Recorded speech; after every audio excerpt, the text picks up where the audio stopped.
Today, in this video, we are discussing about epiphytes. Epiphytes are those autotrophic plants which grow on the surface of some other supporting plants and they are not permanently rooted in the soil.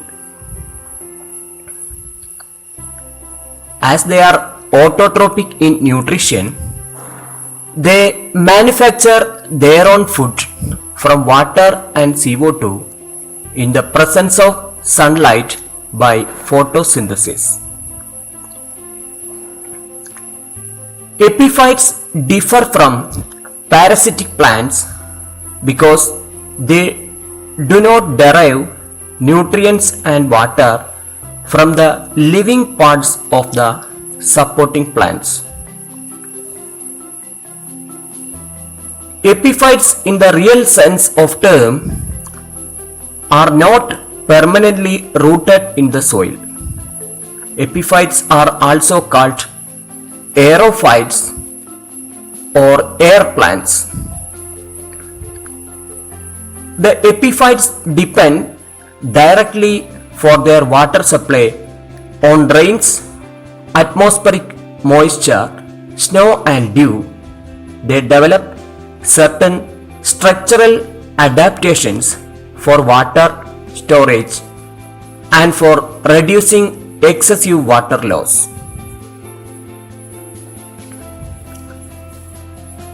In the epiphytic vascular plants, the root system is extensively developed. In these cases, the roots may be of the following three types.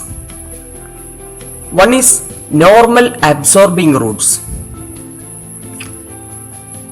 These type of roots absorb water, minerals and organic nutrients from the moist surfaces of decaying barks of supporting plants.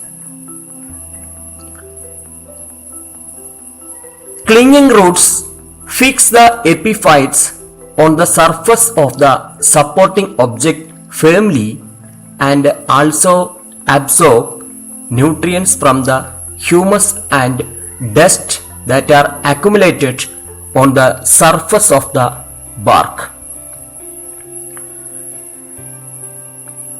And the spongy and green aerial roots which hang downwardly in the atmosphere and absorb moisture from the air.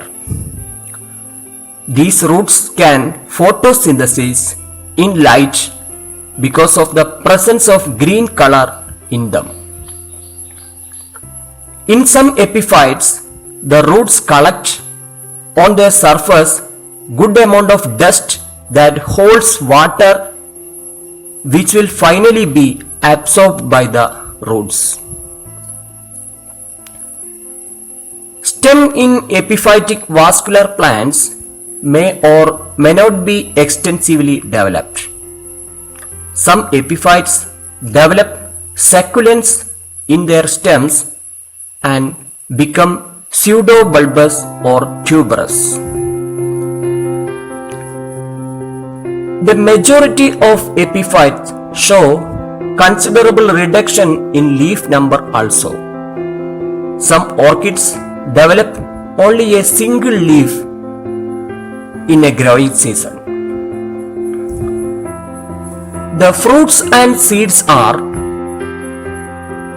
usually dispersed by wind, insects and birds. When the seeds reach the suitable surface and get favorable environment, they germinate over there and give rise to new independent epiphytes. Now we can examine some common tropical examples of epiphytes in our surroundings. You can see Vanda,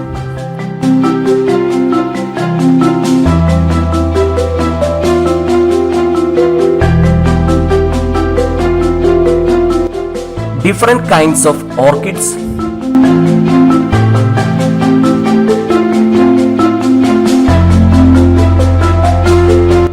bulbophyllum,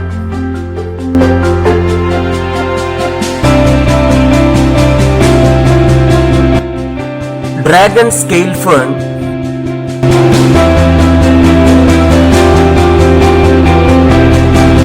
different kinds of anthuriums,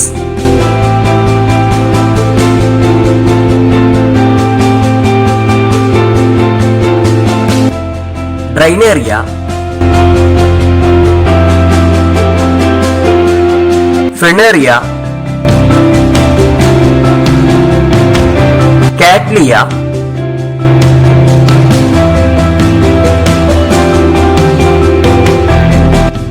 Sacchalobium, etc. in our premises. I request you to identify the epiphytes in our premises and note down their peculiarities.